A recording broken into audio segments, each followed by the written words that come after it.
3M, Disney, Red Hat, Lyft, Deloitte, Whole Foods, Meta, Open Door, Ernst & Young, David's Bridal, Best Buy, Redfin, Walmart. What do all these companies have in common? They laying people off. My name is Darius. And I'm Carmen. In today's video, we want to talk to you about how to have more control or to take ownership over those benefit packages that all these corporations provide to you. The reason why this is so important is because all of these companies that Darius just named are laying folks off this year. And why is this important for you to know? Is because once you are laid off, those benefits go bye-bye. So what are you going to do as far as your health insurance is concerned? What are you going to do as far as your life insurance is concerned? Because when you're laid off, you are at the top of the stress chart, right? You're at the top of the just what is going on with my life? What am I going to do? And you are at high risk for needing health benefits. You're at high risk for needing your life insurance. And once you leave these corporations, those benefits go with them. So we want to make sure that we take time today in this video to teach you how to create that ownership for yourself so you can get these benefits apart from your employer and you're not dependent on them. Right. Now, more specifically, what we want to talk about is your life insurance. Once you are with an employer, you have something called, in some cases, group term, where you don't have to get a health screening, where you can just sign up for it and you have it because it's a group insurance. Now, when you get laid off, things change. Now you're uninsured. And on top of that, whenever you started your job compared to where you are now, you may be a little older, so it may be more expensive. Mm-hmm. So the point of this video is so that you can start looking into getting independent insurance from your employer so that you can have more control over that. Because if you get laid off and now you don't have insurance, now what? And you're a little bit older. Exactly. Now, you said a good point about you being uninsurable. So I want to talk about that just a little bit. You have to recognize that in order to get life insurance, specifically of what we're talking about in today's video, is you have to have employment in order to get life insurance. So what we're teaching you to do is don't just be dependent on the term insurance that your corporation provides. You should always get some sort of insurance in addition to what your employer is providing you. One, because they're just going to give you the bare minimum, that's needed. And you probably want, or you should want, more life insurance coverage to make sure that your income, your income is replaced and that your loved ones have a nice cushion, right? Because we all have to pay taxes, and unfortunately, we all pass. Those are guarantees. Mm-hmm. So you want to make sure that you have your ducks in a row to ensure that you have insurance aside from what your corporation is providing you.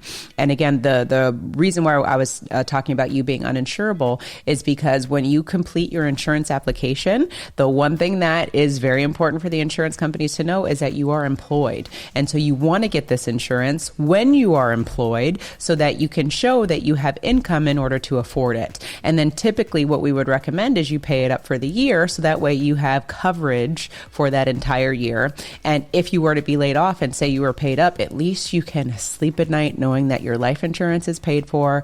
It didn't go with the corporation and you have something independent outside of what your corporation was giving you. Right. Now, if you don't have insurance at all, we don't care what kind of insurance you get, be it term or whole life, just make sure you get covered. Mm-hmm. Because one thing that we know that is guaranteed or two things that we know is guaranteed is death and taxes. Yeah. And you can at least have yourself covered, have your family covered for your expenses or for the loss of income in the event something happens to you, as long as you have some type of term or whole life insurance. Mm-hmm. Now, if you want insurance, definitely click on the link below. We are licensed insurance agents, and we would love to support you in addition to our team. So go ahead and click on the link below so that we can help you get insured. Now, let's take a step back, right? Because we just shared several companies that are laying off. But the more personal story that we want to share with you all is that we know what it's like to be laid off. Mm-hmm. Well, Darius specifically. You want to tell your story, babe? I was the support crew. Go ahead. Easy. I am by trade an industrial engineer, and I thought that I was safe. And come along, I was in oil and gas, and things got a little rocky, and I got laid off. Mm-hmm. Easy enough. Yeah. And we're sharing this with you is because we know what it's like, or Darius specifically knows what it's like to be laid off. He knows the stress.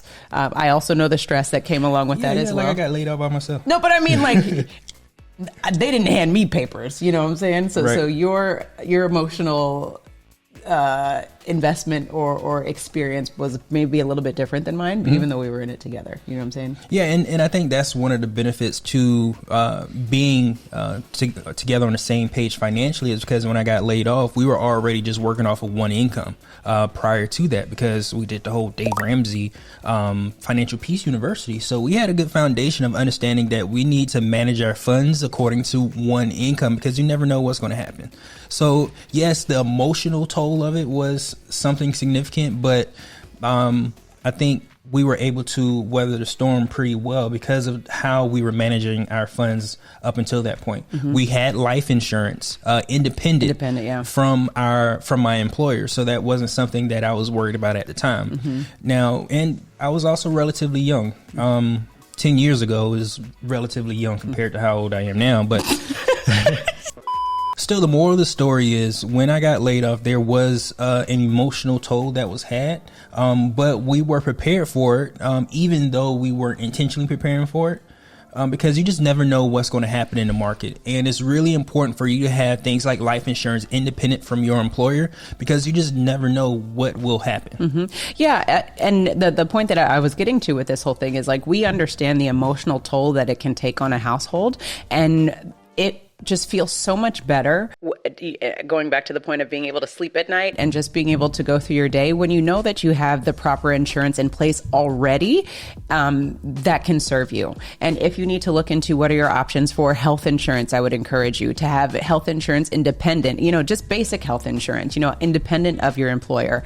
Life insurance, absolutely outside of your employer. Independent investments from your employer, from your 401k. Yeah. Because the reason being that's important is because there's only so much money you can put into your 401k. So when you think about the nest egg that you're trying to create, or retirement cash flow that you're trying to create for yourself, if you're only able to put in a certain amount and your lifestyle is significantly more than that, what we have to take into consideration is taxes that we'll have to pay in the future and the up and down of the market. So you want to have also investments independent from your employer so that you can solidify a good financial future for your retirement. Absolutely. And we want to shout out Ryan on our team, because this topic actually came directly from him. We were talking about it at one of our team meetings, and he was like, can you guys bring this up? Because it's a good point. And we're like, absolutely. This makes so much sense for us to talk about it, because we never looked at insurance from this lens, because, this is what we do. And so thank you, Ryan, for bringing this to our audience so that we can share this information. So give Ryan some love in the comments, folks. But what I want you to do is, when you go into the hiring opportunities for your employer, or even now, right? I want you to look at the benefits that they give you as an option.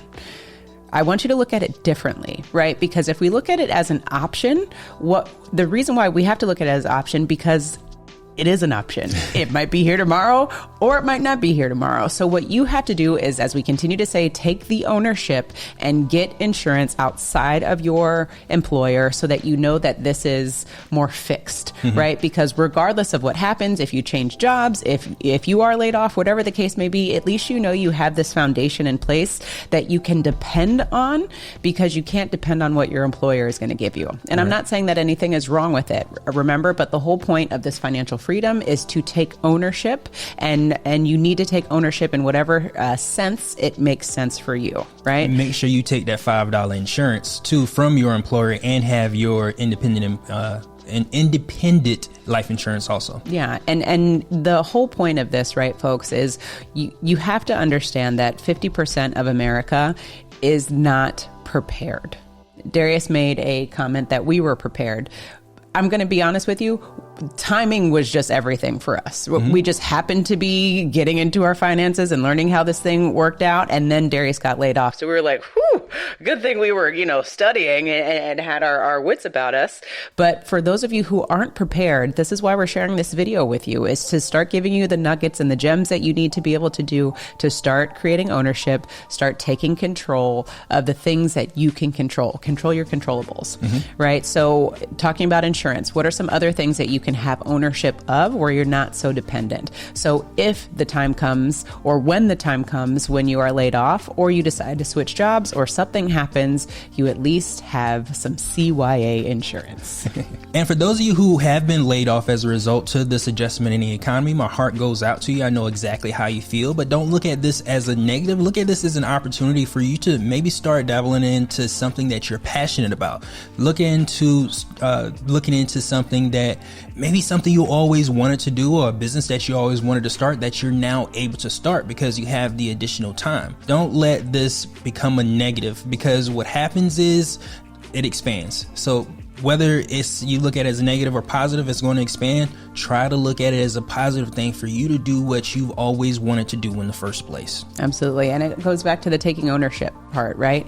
We always know, and when we're speaking, to the choir, because we were part of corporate America, we always knew going into corporate America that our jobs were not guaranteed, right? So we have to take ownership. If we are laid off, yes, we can only imagine what you may be going through right now. But the point is to pick yourself up, dust off your shoulders, and get busy doing what you love, so that you don't have to be dependent on the next person to secure your income. Now, as a result of being laid off, your income is also affected. So remember, your income minus your expenses equals your cash flow. So if we're already looking at our income as a replacement for that, we also have to take in consideration our expenses and our needs and our wants. Maybe some of those wants we can't do anymore, but think about this adjustment as an opportunity for you to start cleaning house so that you can continue to maintain the lifestyle that you had before. Absolutely. I like that point, because sometimes we look at it as like, I can't do this anymore. And maybe you shouldn't be doing it. Not just I can't. Getting back to maybe some minimalist ways of just experiencing life from a different perspective, because sometimes we can just get wrapped in the consumerism lifestyle and just be collecting things for no reason. Right. Now, if you want more information on how we manage our funds, then check out our next video where we talk about how we manage our personal expenses. And don't forget to own your own lifestyle, or someone else will.